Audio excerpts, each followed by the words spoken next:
Pelajaran kedua. Halo adik-adik, ini Aunty Rosalind dan saya ada cerita menarik untuk kamu yang bertajuk Hadiah Hana untuk Tuhan. Ayat hafalan hari ini diambil dari 1 Samuel 1 ayat 28. Hidup sepanjang hayatnya terserah kepada Tuhan. Message untuk cerita hari ini ialah kita melayani Tuhan apabila kita menolong pemimpin-pemimpinnya. Pernahkah kamu memikirkan tentang orang-orang yang menolong pekerjaan di gereja? Tahukah kamu bahwa kamu juga dapat menolong? Hana dan suaminya Elkana telah pergi ke tempat suci Tuhan di Silo untuk menyembah Tuhan. Dan Hana telah berdoa meminta seorang bayi. Imam Eli yang tua itu telah meminta agar Tuhan memberikan Hana apa yang dia telah doakan. Ketika akhirnya mereka kembali ke rumah, Hana memerhatikan anak-anak berlari, berkejar-kejaran dan bermain. Hana tersenyum mendengar suara-suara riuh anak-anak yang tercungap-cungap kepenatan. Dia tersenyum pada ibu-ibu mereka. Hana menyimpan rahasianya sendirian. Dia akhirnya akan menjadi seorang ibu juga. Dan kemudian pada suatu hari, bayi laki-laki Hana lahir. Hana menatap rambut bayinya yang hitam, keriting, dan cantik, dan telinganya yang kecil mungil. Dia menyentuh kulit bayinya yang lembut dan menghitung jari-jari kakinya yang kecil. 1, 2, 3, 4, 5, 6, 7, 8, 9, 10. Hana memberi nama bayinya Samuel kerana ia bermaksud didengarkan Tuhan.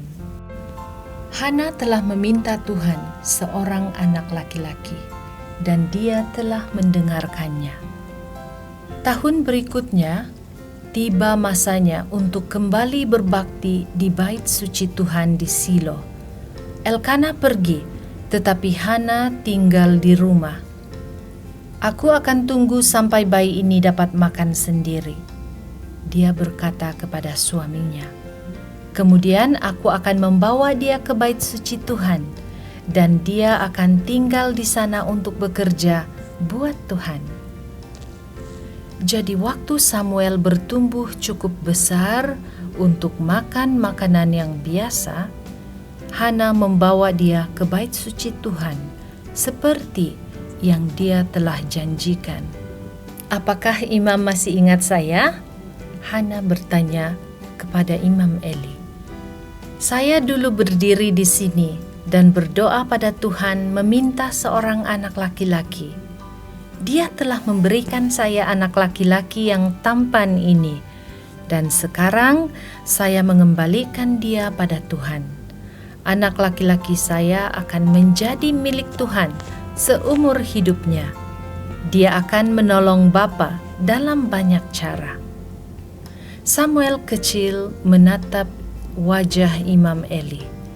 Dia tidak takut untuk tinggal di bait suci Tuhan bersamanya. Sungguh pun dia masih seorang anak laki-laki yang kecil. Dia dapat menolong pemimpin Tuhan, Imam Eli. Dia akan melakukan semua yang dapat ia lakukan untuk menolong imam yang sudah tua itu. Hana sangat kehilangan anak laki-laki kesayangannya itu. Tetapi dia tahu bahwa dia telah melakukan hal yang benar. Sekarang dia sepanjang tahun menanti-nantikan saatnya untuk pergi berdoa di bait suci Tuhan. Setiap tahun, Hana membawa sehelai baju baru untuk Samuel, dan setiap tahun Imam Eli akan memberkati Hana dan Elkana.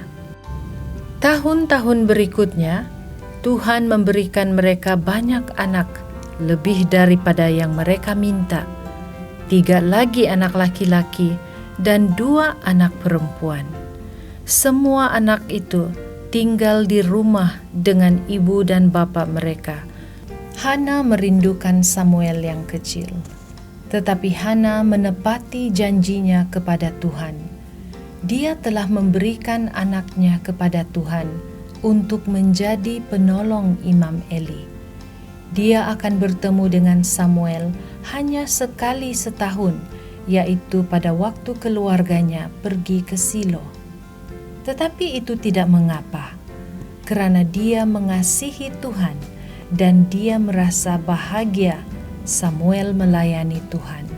Samuel sangat istimewa dan Hana selalu menyayangi dia.